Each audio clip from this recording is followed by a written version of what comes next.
see a doctor? Yeah, Kaiser doctor. I got to see the doctor. So they took my blood out, but I didn't get the result yet. I called them today, but I couldn't. No answer. Because we finished the 10 unwholesome karma. First, there are threefold unwholesome karma: bodily action, verbal action, and mental action. And then there are 10 unwholesome karmas: killing, stealing, and so on. 3 of bodily action, 4 of verbal action, and 3 of mental action. Today we come to section 23, by way of roots and consciousness. Of these 10 unwholesome karmas, killing, harsh speech, and ill will, or vyapada, spring from the root of hatred. That means when a person kills or speaks harshly, or he is angry, and that akusala is accompanied by the root of hatred, accompanied by dosa. Killing, harsh speech, and ill will can be caused by dosa, and sexual misconduct, covetousness, and wrong view from the root of greed. So through lobha, people commit sexual misconduct, people have covetousness, and also wrong view. So whenever we have wrong view, we have some kind of attachment to that. So wrong view is always accompanied by lobha or greed. The remaining 4 arise from 2 roots.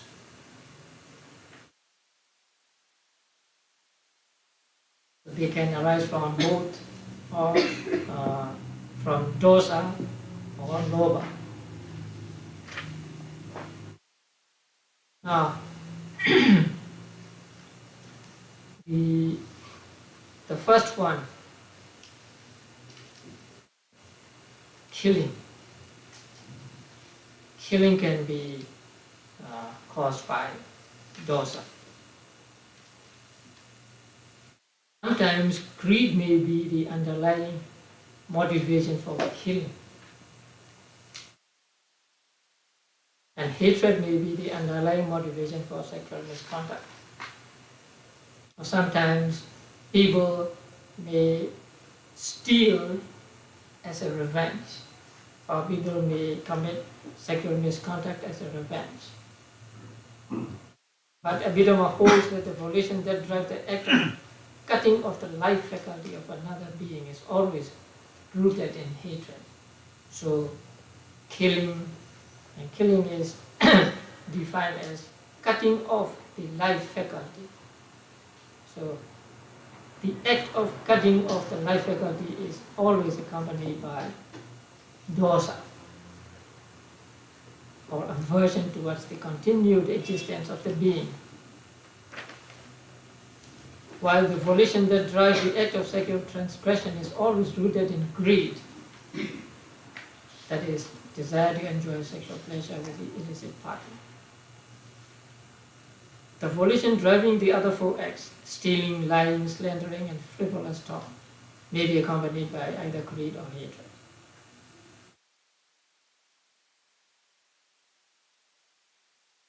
But all unwholesome, all akusala causes of action are accompanied by delusion or moha. There is always moha. So moha and lobha, or moha and dosa. And then the manual said, according to the classes of consciousness, this unwholesome karma is altogether 12-fold. Now, we understand karma to be cetana, volition. But here, the author is saying that according to the classes of consciousness, this akusala karma is altogether 12-fold. That means 12 akusala types of consciousness. Here, Cetana itself as a composite whole rather than the individual factor of volition or Cetana is considered to be the karma. So sometimes akusala Cetas are called karma. This is just a usage. So when we say akusala Ceta is karma, we mean akusala Ceta along with its concomitants, including Cetana. But to be exact, as you know, only Cetana is karma. But sometimes Cetana as well as other other mental factors, and here even the consciousness, Ceta, is called or said to be karma. So akusala karma, according to the classes of consciousness, is 12-fold. That means 12 akusala Cetas.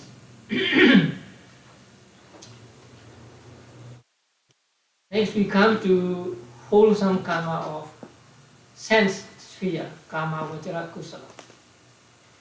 There is only one akusala, so we do not say karma vajra akusala, because akusala is always karma vajra, and there is no rupa vajra akusala or arupa vajra akusala.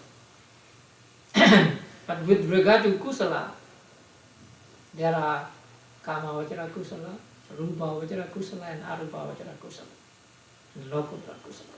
So here, karma vajra kusala. Karma vajra kusala is also threefold first. That is bodily action, verbal action, and mental action. The author did not mention what these are. What are bodily actions, what are verbal actions, and what are mental actions.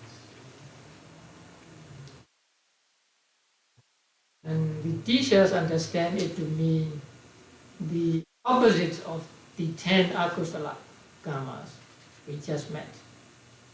So when the akusala karma are, say, killing, stealing, sexual misconduct, and so on, here kusala karma is the abstention from killing, stealing, sexual misconduct, and so on.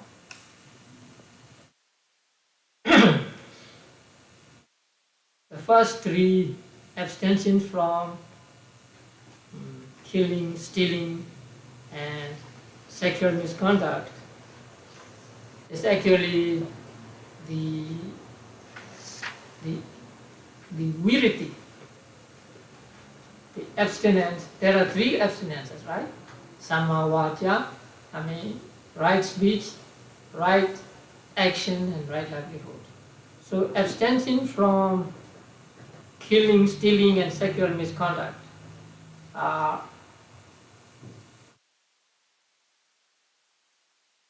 right action, and abstention from lying, slandering, and so on,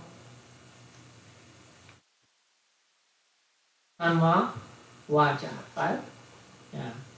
And then the last three are the opposites of covetousness, ill will, and wrong view.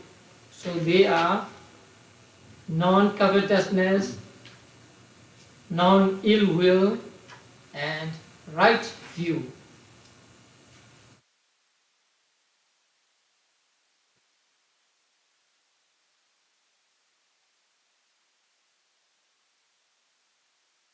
And these last three of mental action are actually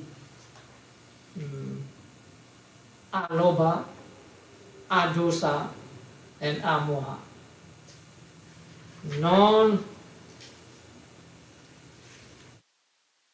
Non-covetousness is alobha, non-ill will is adosa, and non-delusion is amoha. So in this way, there are 10 wholesome karma of sense sphere.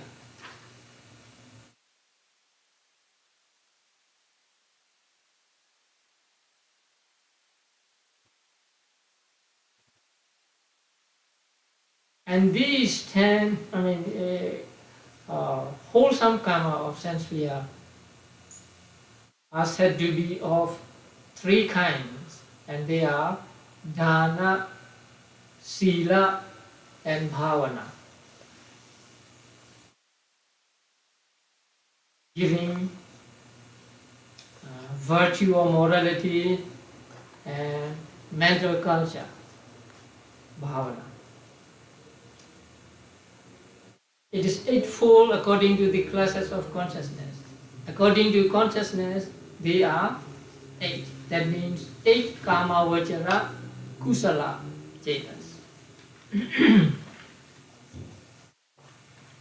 And these 3, dana, sila, and bhavana, are expanded into 10 kinds of kusala karma.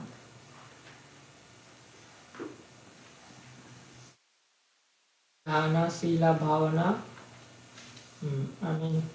giving, virtue, meditation, reverence, and so on.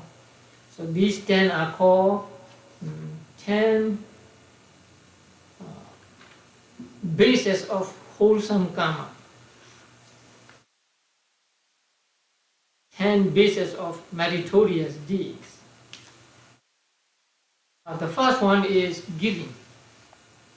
You all know giving, dana, giving, offering.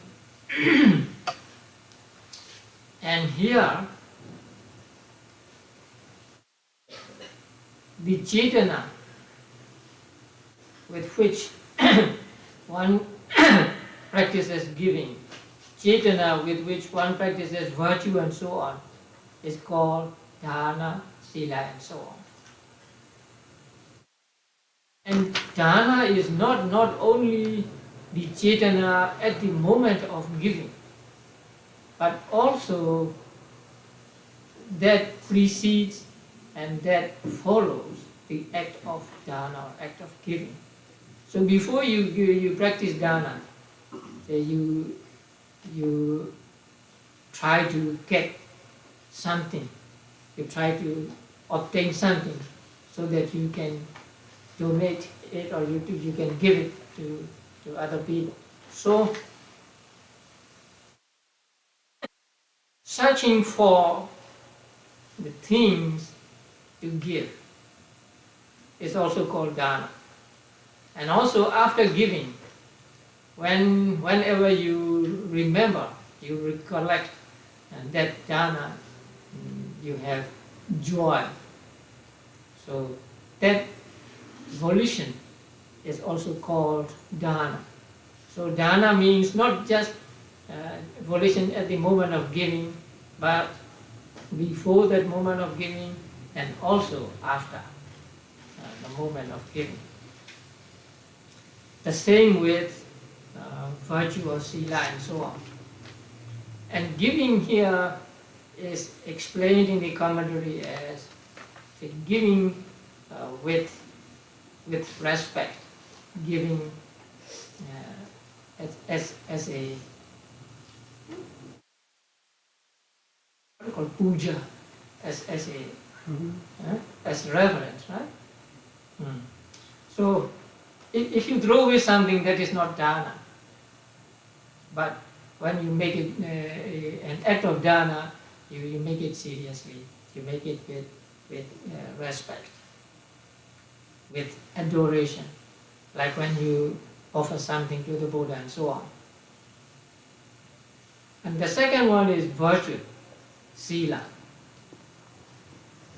For lay people, there are 5 precepts, 8 precepts, and 10 precepts. And for monks, there are 227 rules and so on.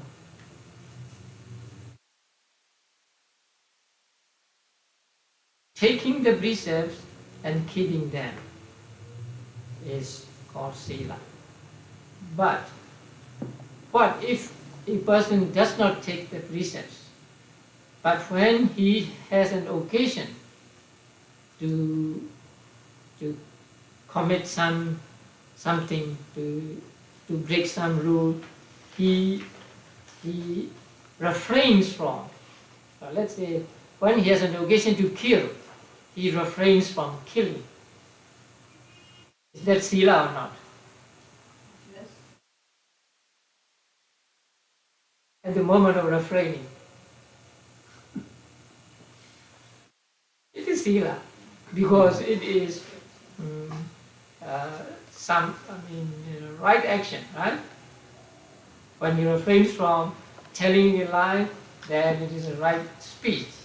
So even though a person has not taken the precepts, but if he abstains from the killing and so on, as the occasion arises, that also is called Sīla. And then the third one is bhavana, meditation, mental culture, practice of the 40 kinds of meditation, practice of vipassana, to the moment of kotrabu.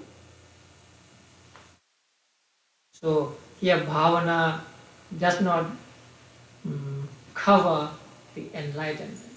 Enlightenment is enlightenment. So the mental culture that leads to enlightenment, or maybe that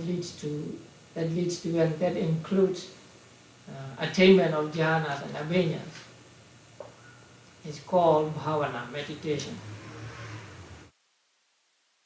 Next one is reverence.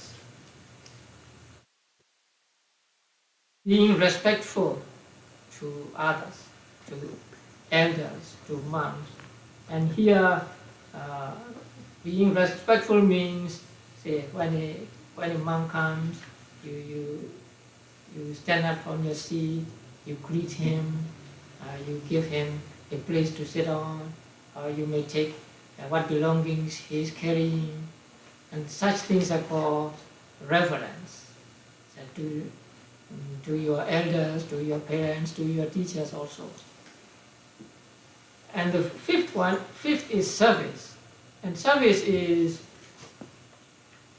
doing something for them.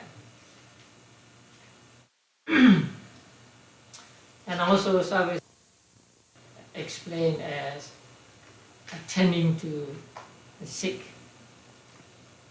So monks attending to other sick monks, that's also service. And there are many kinds of services in daily life also. Community service, and service for the welfare of the religious community, service for the welfare of the monastery, and service for the welfare of yogis. All these are called service. So when you do something at the retreat, you offer yourself, say, to prepare food, to do the dishes, to clean the house, something like that, then that is service. And then number 6 is transference of merit. You all know this. It is actually not transference, but sharing of merit. The Pali word is patidana. That means giving what one has obtained. First, say you do some kind of kusala, let's say giving. First, you do giving. So by giving, by the practice of giving, you get merit. And that is called patti in Pali. And then you want to share this merit, or you want to make this merit common to other persons. So you share merit with them, with other persons. So that sharing of merit is called here transference of merit. So this is not so good, the translation, transfer, because transfer means changing place.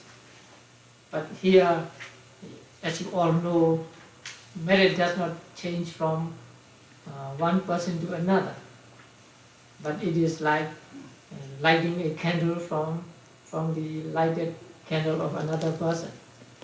So, transference of merit means just giving other people a chance to get merit themselves by having them rejoice at your merit. So when you practice sharing of merit, you say, may you share my merits, or may all beings share merit, and so on. And then rejoicing in others' merit, and that is saying sadhu, sadhu, sadhu. Now it is customary in Buddhist countries to say sadhu, sadhu, sadhu when merit is shared.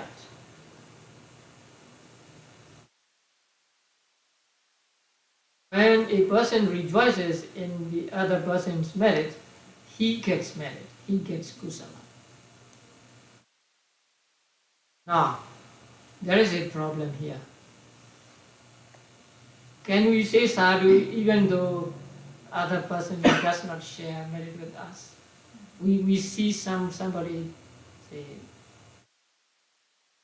doing a charity, right? Can we say sadhu, sadhu, can we rejoice at his merit and get merit ourselves?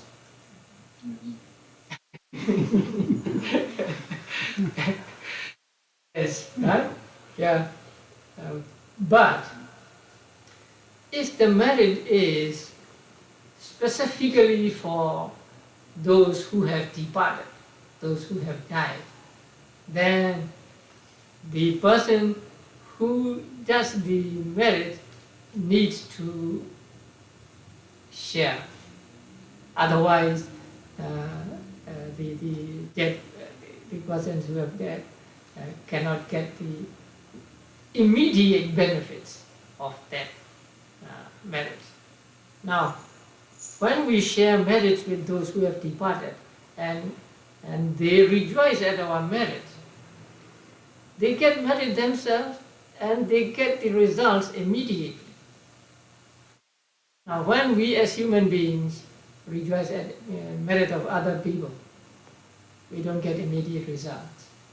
We just get kusala. So, if merit is done specifically for those who have departed, then you need to share merits with them, and they also need to rejoice at your merit. Now, there are three conditions to be fulfilled for such merit to be immediately effective.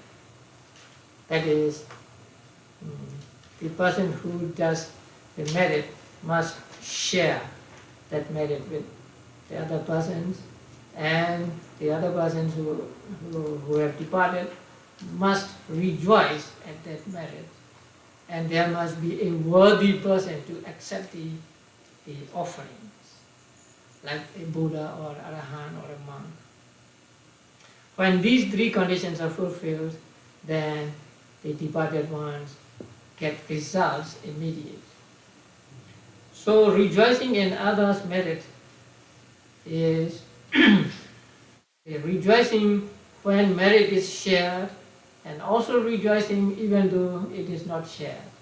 So when we see someone doing some good thing and we think it is a kusala, then we can just rejoice at his merit. We can just say to ourselves, sadhu, sadhu, sadhu. And that way we get merit ourselves. The next one is hearing the Dhamma, listening to the Dhamma talks. And hearing the Dhamma or listening to Dhamma talks must be with pure heart. Not to ourselves off or not to get a good reputation, but with sincere and sincerity and seriousness, we should hear the Dhamma, listen to the Dhamma. And listening to or learning the innocent knowledge, innocent art may also be included in hearing the Dhamma. And teaching the Dhamma also, a person who teaches the Dhamma must teach without any expectations, without any expectation of personal gains or whatever, with the intention of making the Dhamma known to other people so that they can get benefits from that Dhamma. And here also teaching other innocent kinds of knowledge is also called teaching the Dhamma. The last one is straightening out one's views. That means having a right view. A right view means there is karma and there is the result of karma and so on. So that is called straightening out one's views. So altogether there are 10 wholesome karma of sense sphere.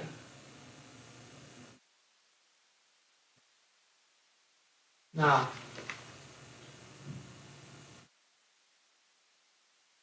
first there are 3, dana, sila and bhavana. And now we have 10, dana, sila, bhavana and so on. Now, the reverence and service can be included in what?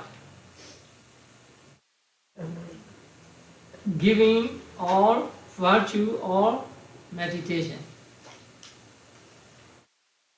Now they can be included in virtue because reverence and service are a kind of practice.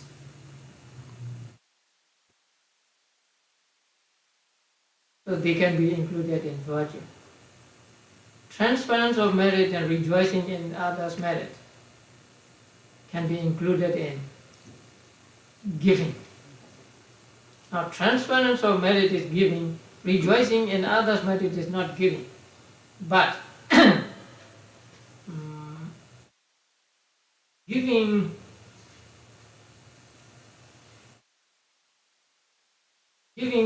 gets rid of covetousness. Isa, I mean, Isa and Macharya. And transference of merit and rejoicing in other person's merit also get rid of Isa and Macharya. So they can be included in giving. Hearing the Dhamma and teaching the Dhamma, and also straightening one's view can be included in the last one, bhavana, meditation. So when you listen to the Dhamma, you are doing bhavana. When you are teaching the Dhamma, talking about Dhamma, you are doing bhavana. So 10 becomes 3, 10 can become 3, and 3 can be expanded into 10 wholesome karma. Now, straightening one's view is common to, it's said to be common to all the others. Because if you do not have right view, if you do not have a straight view, you will not do giving, you will not practice sila and so on. So straightening one's view is like a rudder in a ship. So it is very important. So it can belong to both giving, virtue and meditation and others.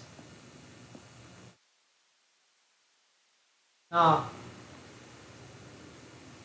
we are talking about karma, vajra karma. There are 12 karma, 12 akusala karma. That means, according to consciousness, and 8 karma vajra kusala karma, according to consciousness. So altogether there are 20 kinds of kusala and akusala. So all these 20 kinds, unwholesome and wholesome, are known as karma pertaining to the sense sphere. So there are 20 kinds of karma vajra karmas, 12 akusala karma and 8 kusala karma.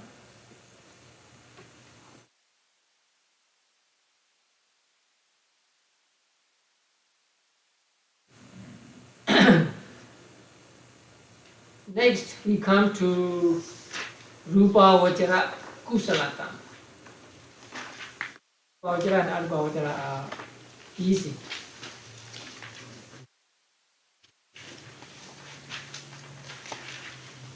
In rupa vajra kusala karma, there is only one, that is manokama.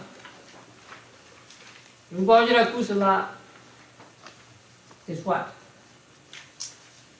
5 jhanas, right? So these jhanas are not kaya karma, not action of the body, not verbal action, but mental action. So they are always manokama, they're only manokama. And they are to be achieved through meditation, not like kama vajra kusala. So without meditation you can acquire kama vajra kusala. But without meditation you cannot acquire rupa vajra kusala. And it is always one that reaches absorption. Only when there is absorption can there be rupa vajra kusala. And rupa vajra kusala is divided into 5 according to the jhana factors. When there are 5 jhana factors, there is what? First jhana. 4 jhana factors, second jhana. 3 jhana factors, third jhana. 2 jhana factors, fourth jhana. 2 jhana factors, fifth jhana. So according to the distinction of jhana factors, there are 5 rupa vajra kusala karma. And arupa vajra kusala, there are 4. And they are also manokama only, mental only. They are not bodily actions and they are not verbal actions. And like rupa vajra kusala, they are to be achieved through bhavana, mental culture, meditation. And they are those that reached absorption. And they are fulfilled by the distinction of object. You know the objects of the 4 arupa vajra chetas, right? What is the object of the first one? Panyanti. Infinite space. Infinite space. Yeah? And the second, first arupa vajra cheta. And object of the third, absence of the first. And object of the fourth, the third arupa vajra cheta. So here distinction is by objects, not by jhana factors, because all these 4 have the same number of jhana factors. What are the jhana factors there? อุเบกขาเอกกตา Upekha and Ekagata. ekagata. Right.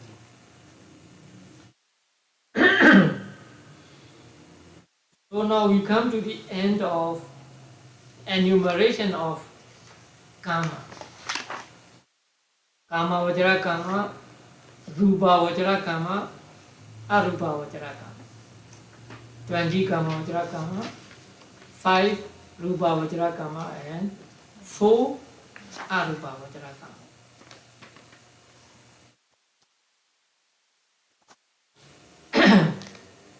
Now we will study the results of these karmas. Which karma gives which result?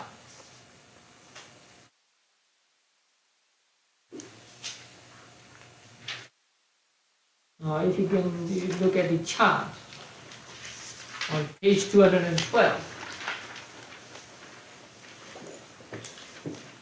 Now first, the result of karma are of two kinds. One at relinking, at rebirth, and the other during life. So there will always be these two kinds of results. Results at rebirth and results at, during life. That means after rebirth until death.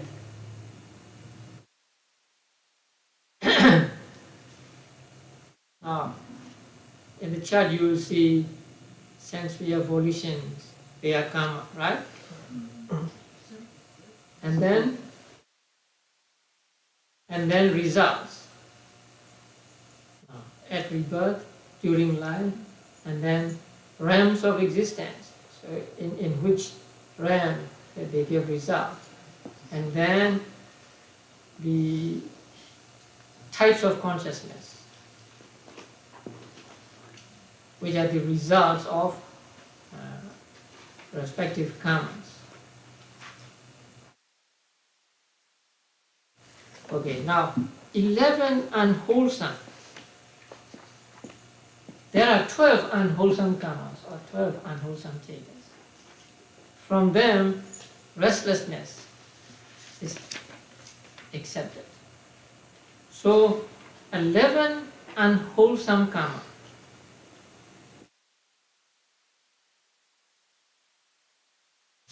give results in 4 woeful states at rebirth.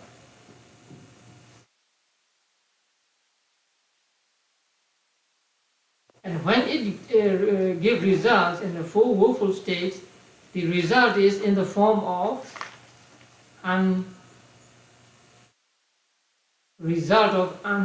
unwholesome result, investigation,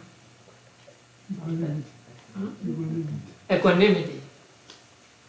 That is akusala vipaka santirana accompanied by upekha. Can you find it out?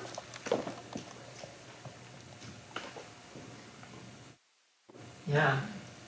So that is one. So that akusala vipaka santirana accompanied by upekha is the result of 11 unwholesome chetas or 11 unwholesome karmas at rebirth in 4 woeful states. Now, restlessness or uddhacca, karma accompanied by uddhacca, cannot give results at rebirth because it is too weak. It is not accompanied by strong cetasikas. Since it is not accompanied by strong cetasikas, it has no power to give results at rebirth. Another explanation is that it does not give results at rebirth because it is not eradicated by Sotapatti Magga. Sotapatti Magga eradicates what? Wrong view and doubt, right? And a Sotapanna is not reborn in four woeful states. But here, a Sotapanna cannot eradicate Uddhacca, restlessness. So he still has Uddhacca, and he will not be reborn in four woeful states. So, Uddhacca, restlessness, cannot give results in four woeful states at rebirth. But during lifetime, it will give. So, the next line, 12 unwholesome karmas give results during life in all 11 karma vajra realms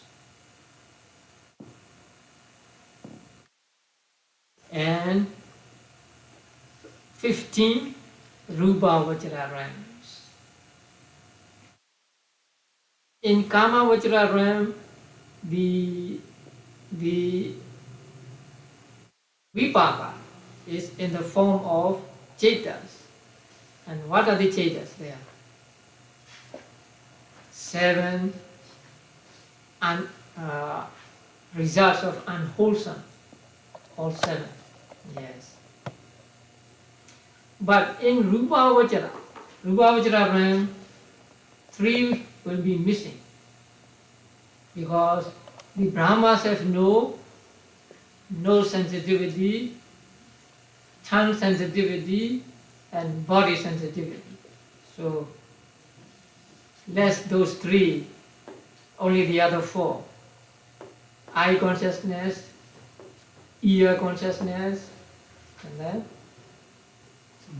Sampadichana and Santirana, only 4.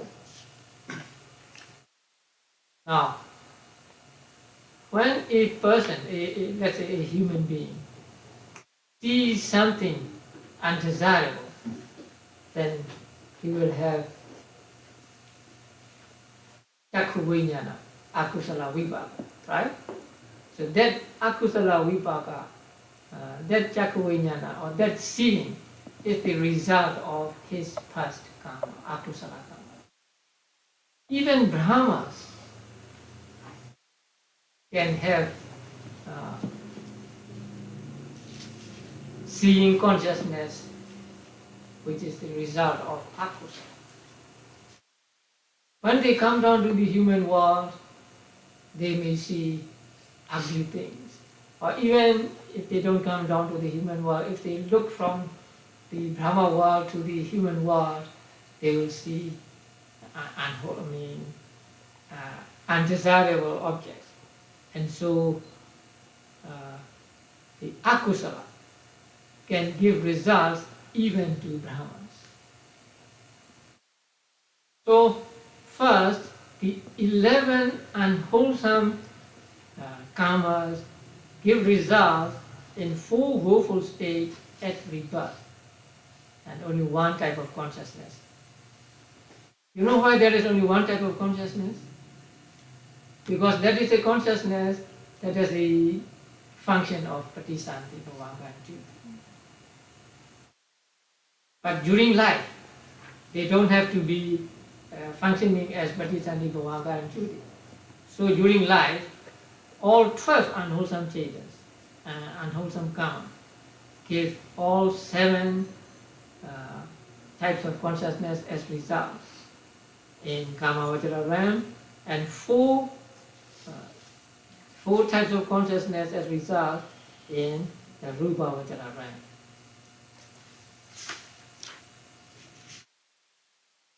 Now, next one.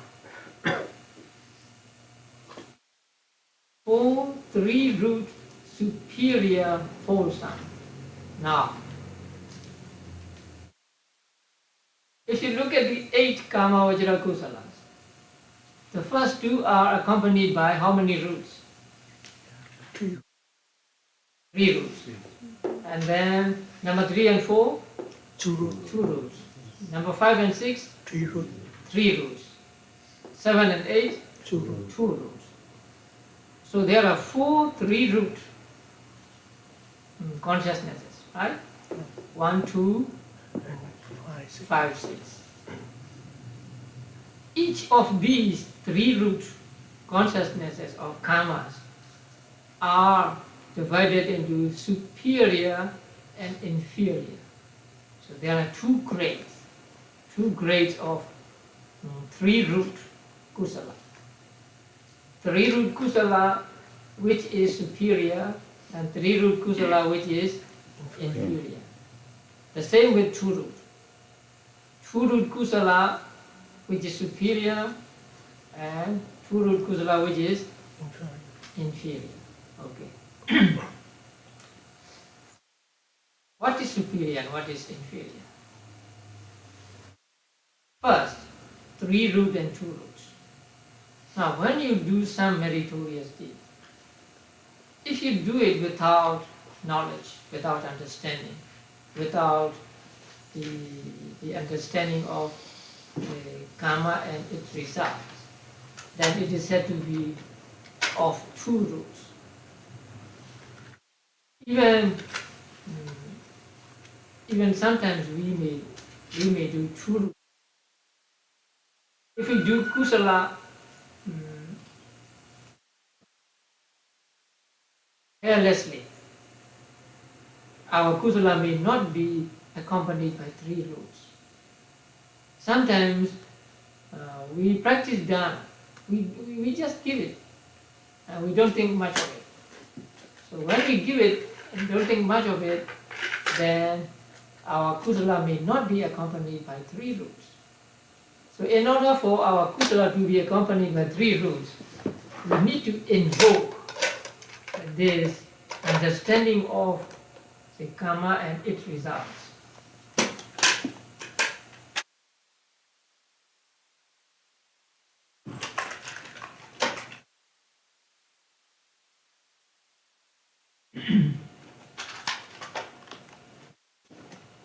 So,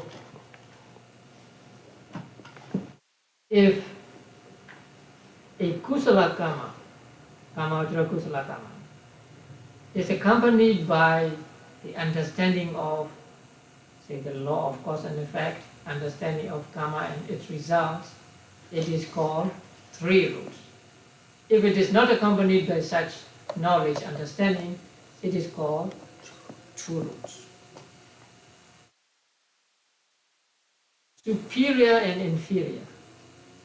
If a kusala karma is preceded by and followed by kusala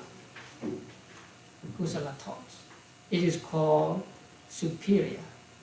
And if it is remembered again and again, causing joy to that person, it is called superior.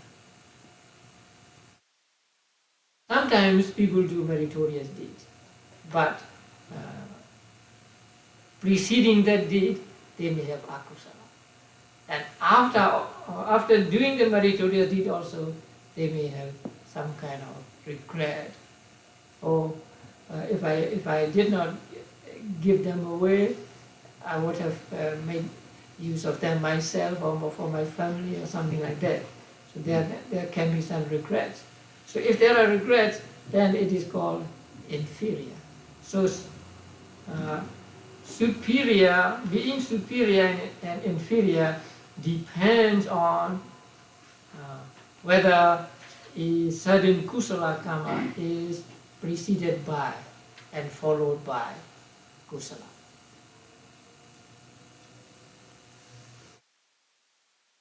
There is a saying that three kinds of volitions or cetana are involved in dana and also in other meritorious deeds. So when you are going to do a dana,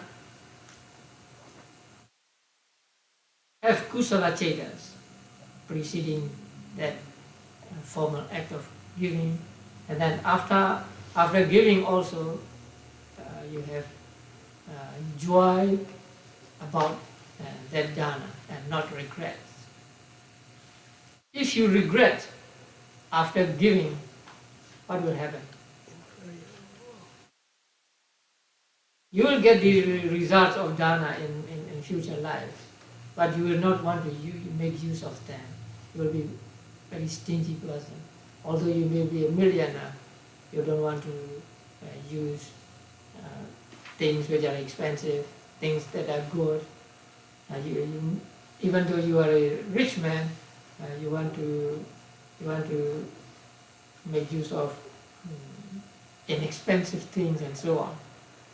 So it is important that when we practice kusala, when we do kusala, we should see to it that it is accompanied by 3 roots, and also it is superior.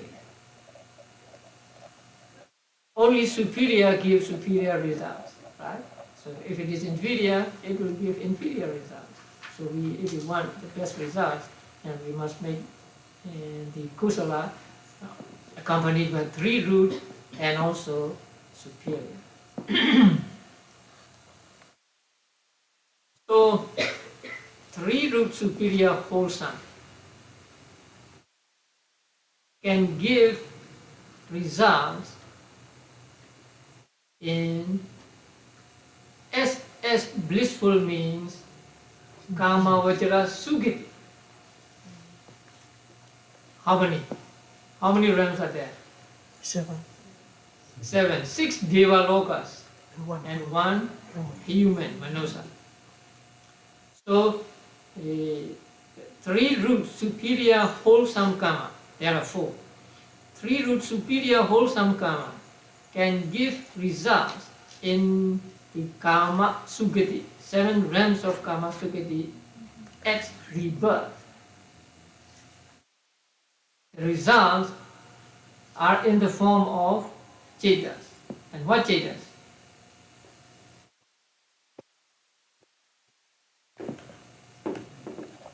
Those that are accompanied by jnana, right?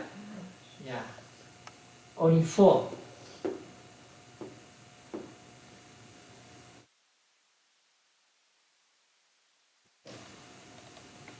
Okay. Now, during life, they give results in all Kamavajra realms in the form of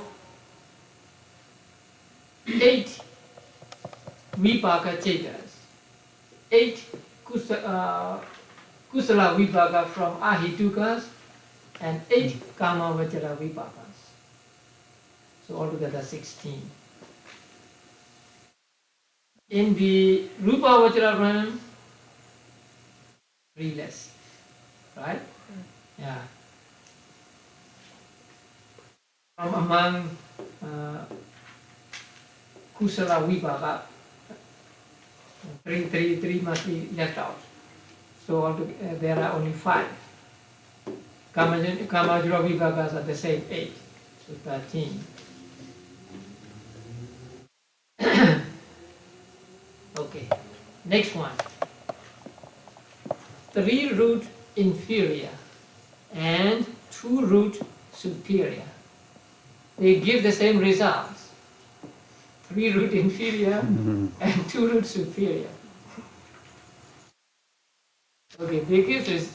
When they give 3 root, even though it is 3 root, because it is inferior, it cannot give 3 root results. Now, that's very important. If we want to get 3 root results, we must make kusala 3 root. So if it is 3 root inferior, that means it is not preceded by and followed by kusala. It will not give 3 root results. It will give only 2 root results. So at the moment of rebirth in the Kama Sukati, 7 realms of Kama Sukati, 4, right? Those that are not accompanied by knowledge. Yeah. But during life, how many? 12. 8 from ahitukas and 4 from kamavajra vipakas. 4 kamavajra vipakas not accompanied by knowledge. And in the rupa vajra realm, 5 from ahitukas and 4 from kamavajra vipaka.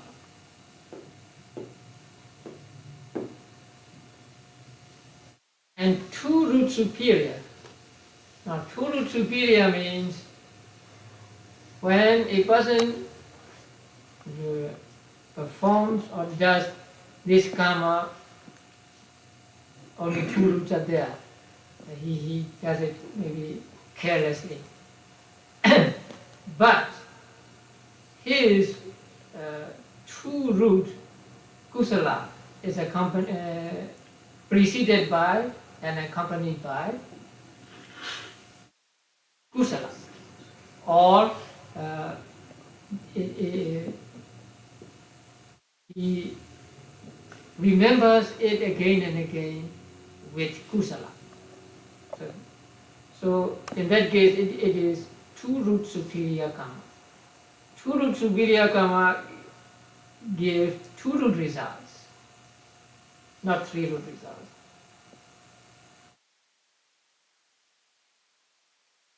And then the last, 2 root inferior. There are 4, right? So inferior means not preceded by and followed by kusala. It is the lowest form of kusala. Since it is 2 root inferior, it cannot give even 2 root results. It can give only no rootless results.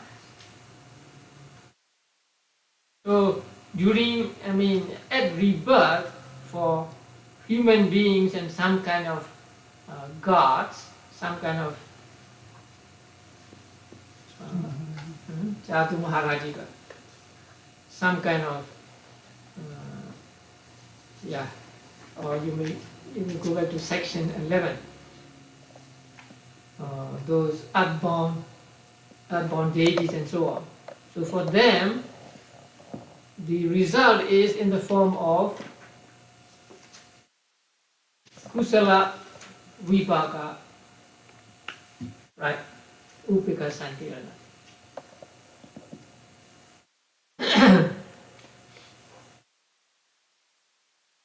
But during lifetime, in all kamavajra,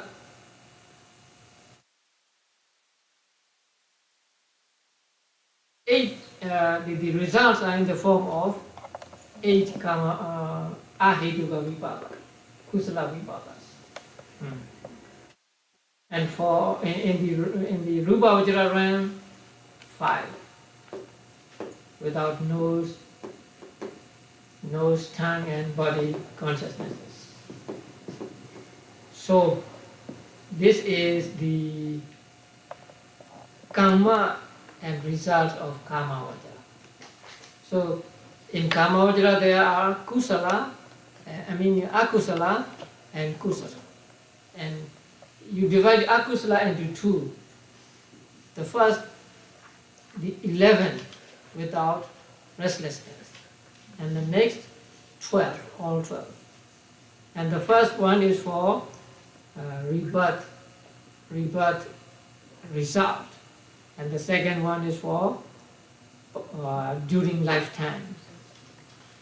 And then we divide the Kamavajara Kusala into 3 root superior, 3 root inferior, 2 root superior, 2 root inferior.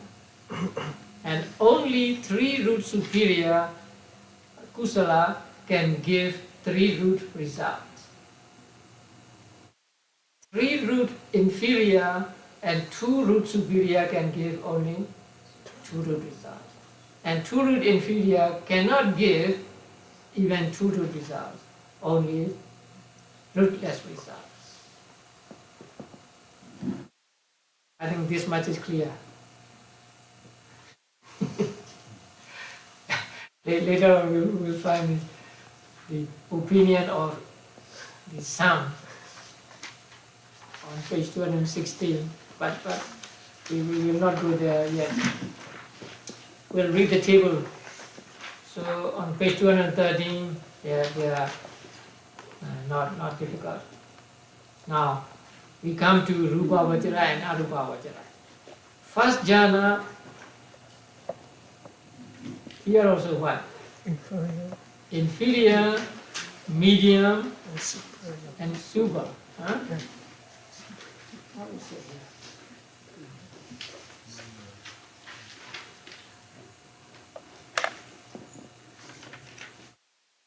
Degree,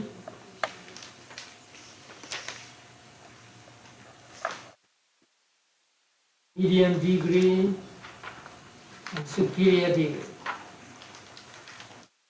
Now, these jhanas can be developed in 3 ways. So inferior, medium, superior. Inferior means, or limited means, a person just got that jhana and he did not use it again. That kind of jhana is called limited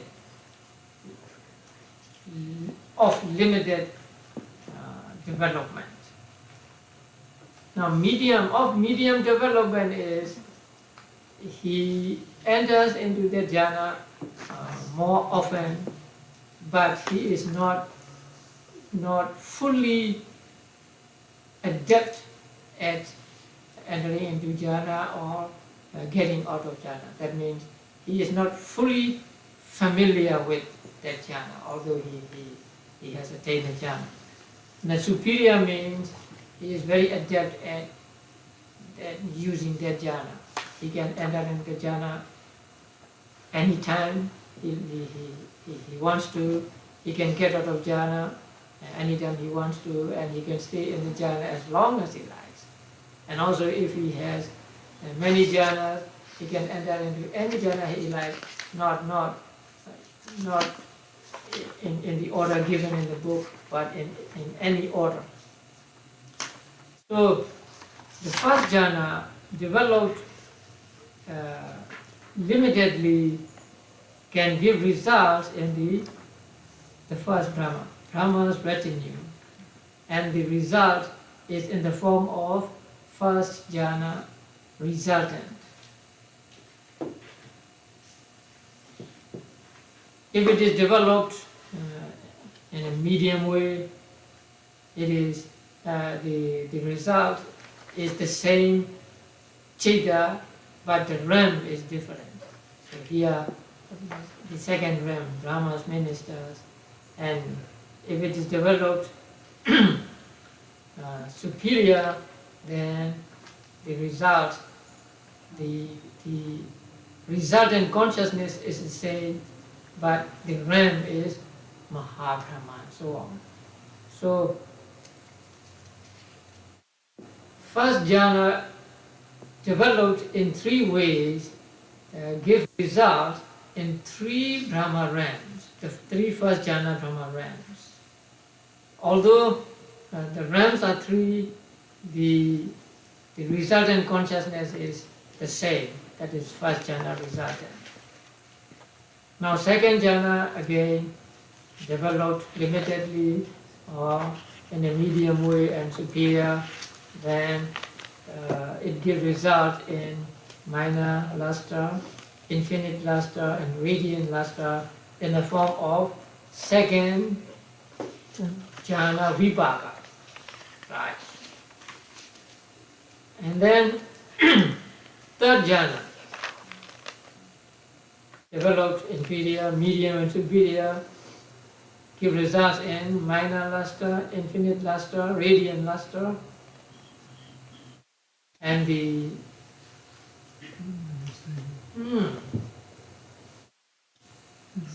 yeah, it's Complete the same. Yeah. what do you say?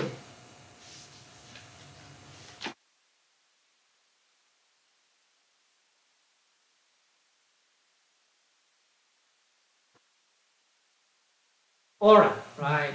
Oh, No, they are the same.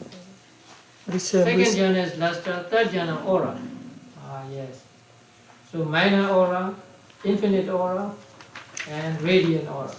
Oh, oh yeah, it's correct. Yeah, it's correct. It's because correct. Second and third, Second jhana and third jhana the same. for second jhana. And fourth jhana give results in third jhana realms. But the resultant consciousness is fourth jhana resultant. There's a confusion here. Yeah? We are familiar with five-fold method of jhanas.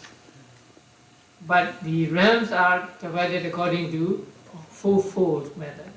So the second jhana and third jhana of fivefold method give results in second jhana Brahma realms. Okay, fifth jhana. Now there is no variation in fifth jhana, just normal. So fifth jhana give result in great reward, vihapala.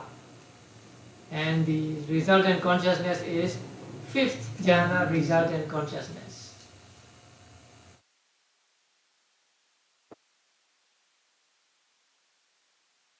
Now fifth jhana with dispassion for perception. Now that means these persons are, say, misguided, or in the commentary it is said that they are Taitiya, that means they have wrong views or something like that. These people think that because we have mind, we suffer. If we do not have mind, we do not suffer. So, after getting fifth jhana, they practice the fifth jhana, they develop fifth jhana with dispassion for mind. Here perception means not just perception. Here perception stands for all mind. So when they practice meditation, they say mind is disgusting, and so on. So as a result of their concentration with their jhana, when they die, they are reborn in the realm of non-percipient beings. That means mindless beings. And the result, there is no result in consciousness. So at the moment of rebirth, there are only material properties. Life knowledge. So there is no consciousness here. And it is said in the commentary that they are reborn, they are like statues. So in the position, they die here. If they die here lying down, then they will be there, in a lying down position. If they die sitting, then they will be there sitting. 500 kabbas.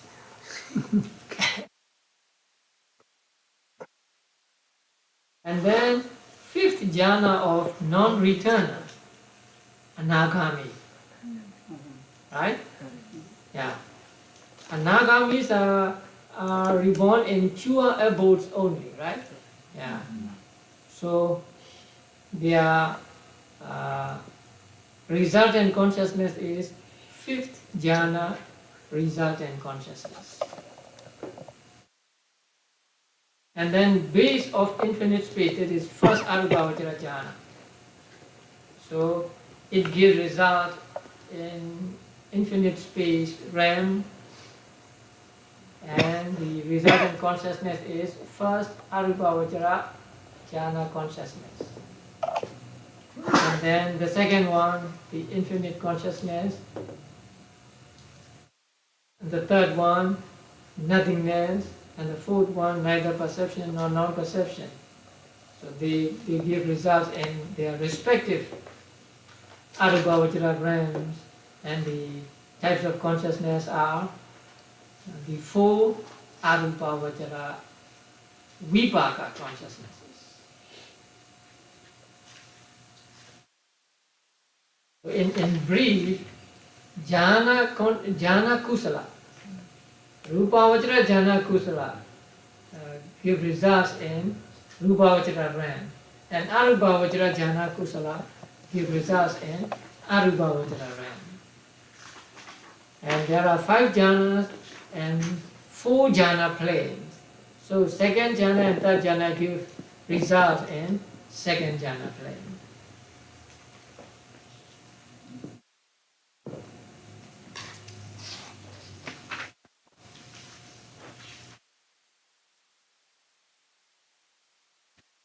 Okay, now we come to the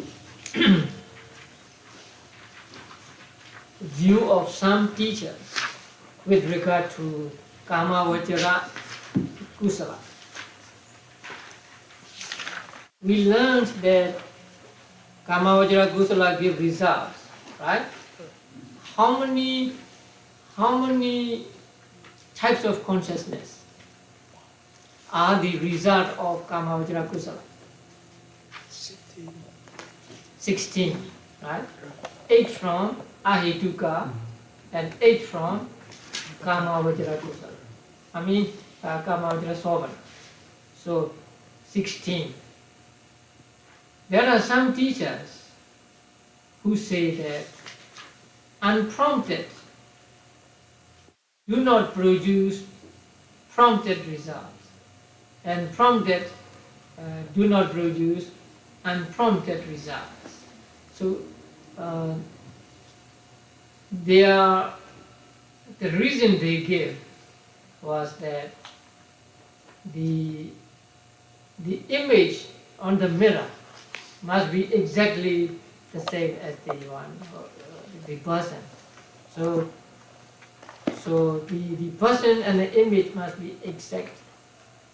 In the same way, the result, the karma and its result must be identical. That means the unprompted can give only unprompted results, and prompted only prompted results. So this is their opinion. And this opinion was held by, you see on page 215, alternative view held by the teachers of the school of Mahadhammarakkhita and Abhidhamma master in the ancient Moravapi monastery in Sri Lanka. Now, in the Attasalini, the name of the holder of this view was given as Mahadatta and not Mahadhammarakkhita. So some teachers say that Vibhavini Tika was wrong in giving the name as Mahadhammarakkhita. Because in the Attasalini, the name given was Mahadatta.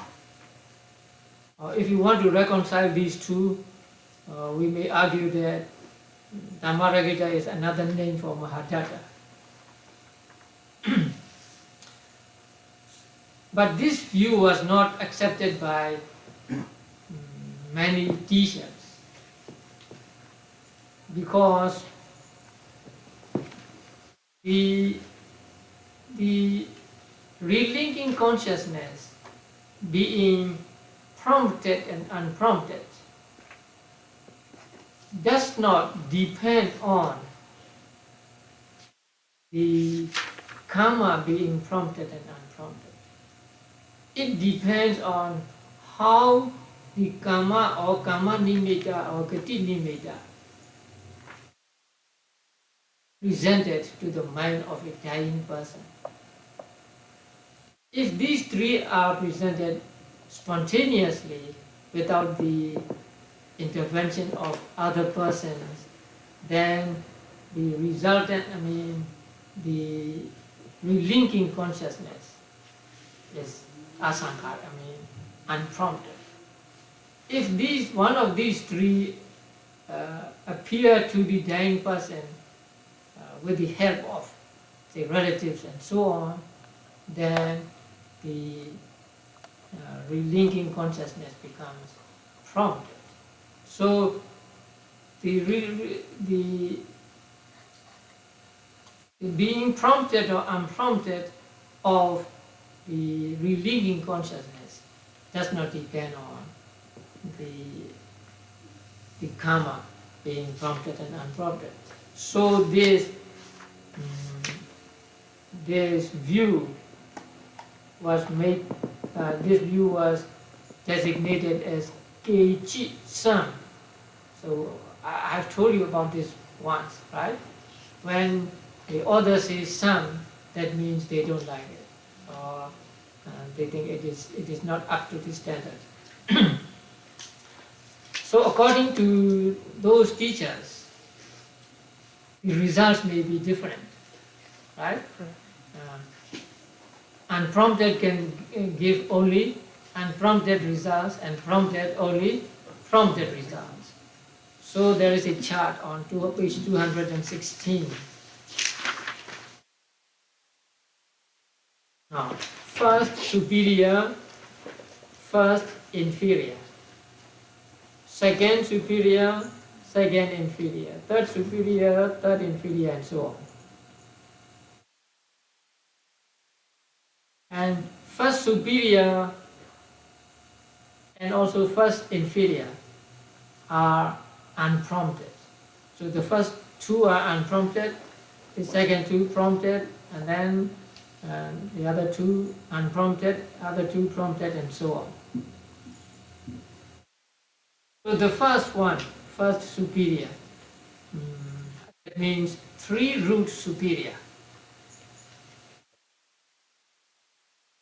Give results according to general view 1 to 8 of the Kamajra Vipaka.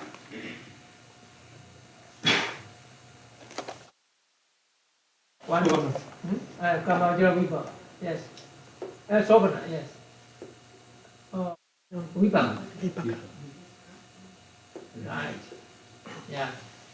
But according to some, since it is unprompted, right?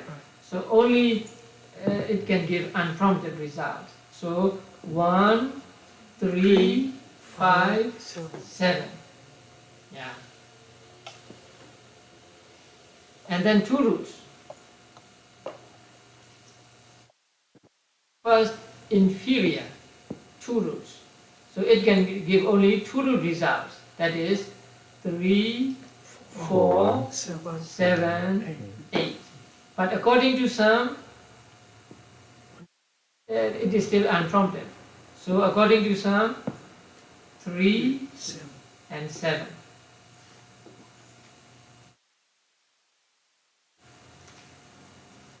And second, superior, 3 roots. Second Jeta, second Kusala Jeta. Superior, 3 roots. So since it is superior and 3 roots, it gives all 8 Kamajra Sobhana Vipaka. Here 1 to 8 means both at rebirth and relinking. They are mixed together.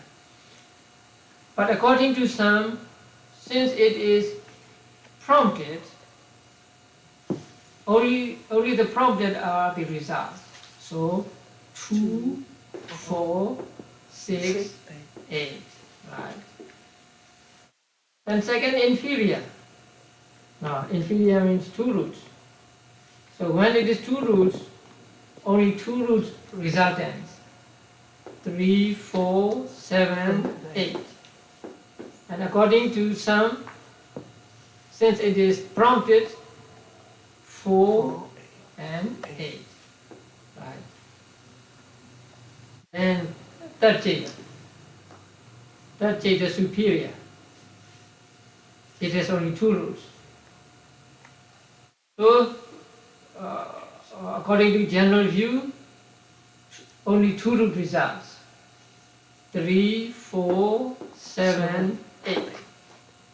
But according to some, it is unprompted.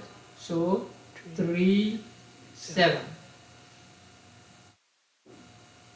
Then third, inferior, rootless. Rebirth resultant, rootless.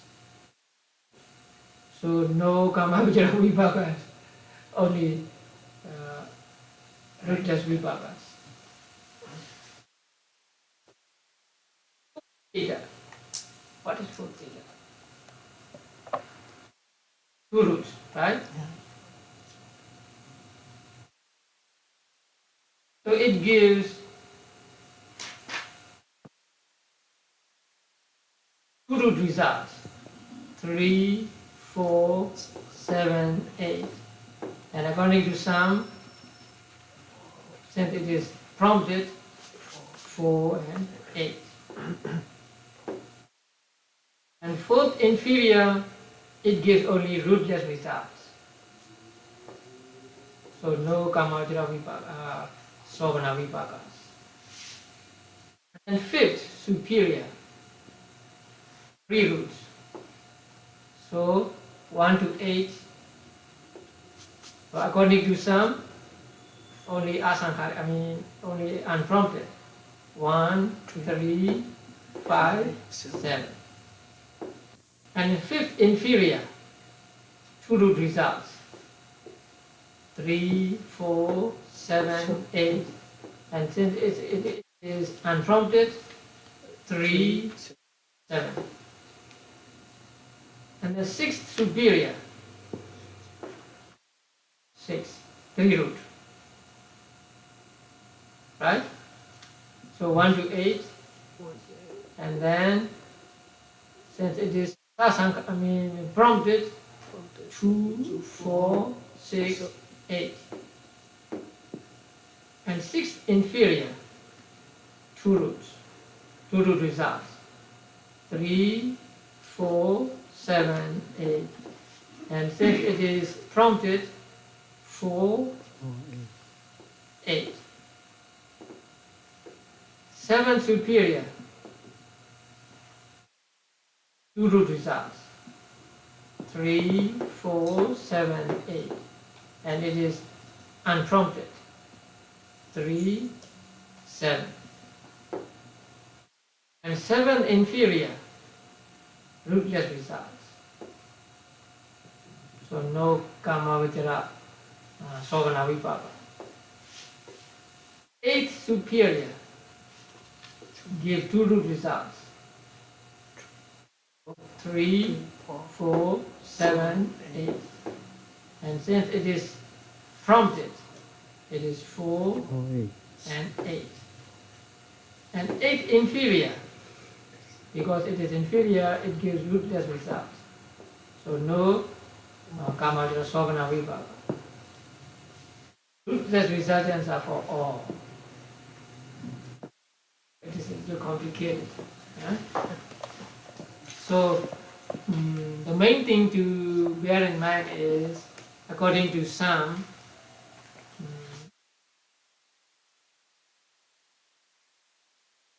only unprompted results from unprompted kusala.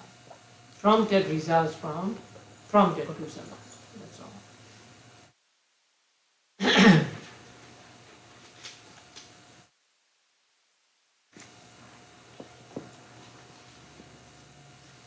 Now, one thing important to note is about anagamis. So please turn to page 218. Non-returners are born in the pure abodes. You all know that if a person becomes an anagami, he will not come back to this Kamavajara realm. So he will be reborn in the one of the five pure abodes. And it is said that their rebirth into these five realms is determined by their predominant spiritual faculty. Now there are five spiritual faculties, right? Saddha, Viriya, Sati, Samadhi, Panya. So if a person's Saddha is predominant, then he will be reborn in the first. If Viriya is predominant, he will be reborn in the second, and so on. And non-returners in whom faith is the dominant faculty are born into the Abhya realm. Those in whom energy is dominant into Attapa realm, and so on.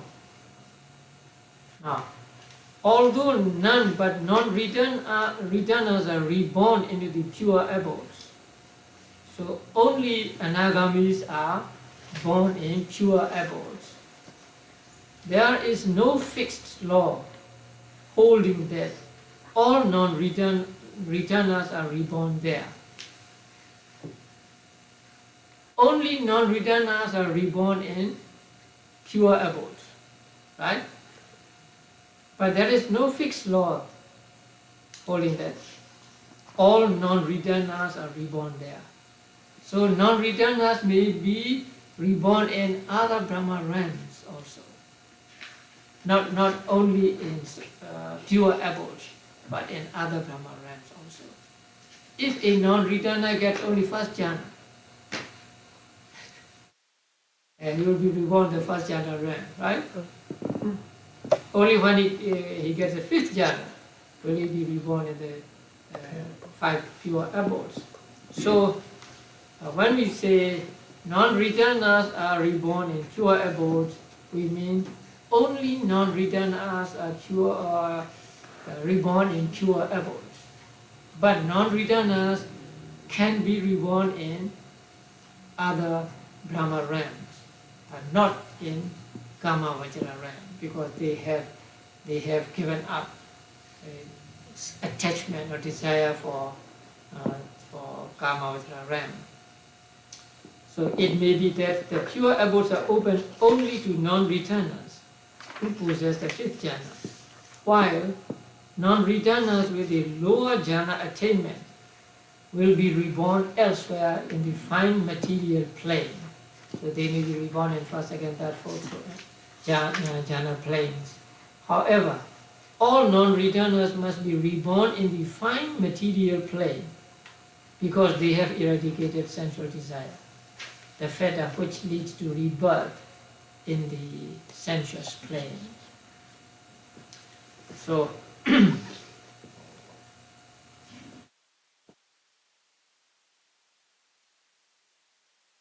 now there are three kinds of topmost realms of great reward, and then Arkaneta, and the highest Neva Sanya, Nasanya, Yatana, I mean neither perception or non-perception. Those who are reborn in those will not be reborn in other realms. They will become arahants and they will finish their samsara.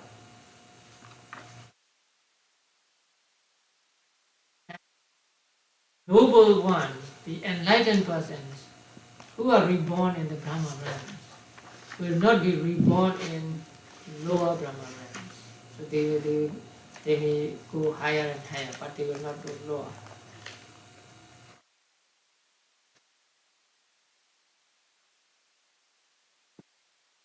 Okay, now we come to the end of Kama Chitu.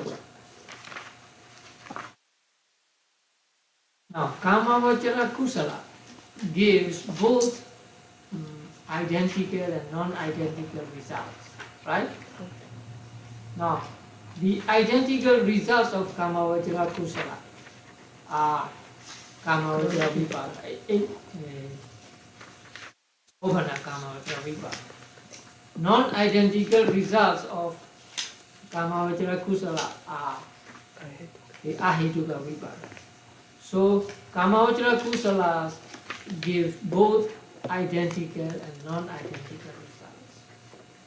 But Rupa Vajra and Arupa Vajra give only identical results. There are no non-identical results. So the concluding verse, thus sublime merit determined according to planes produces similar results, that means identical results, both at rebirth linking and in the course of existence. So whether it is at rebirth or during lifetimes, they give only similar results. But Kama Vajra Karmas can give both identical and non-identical results.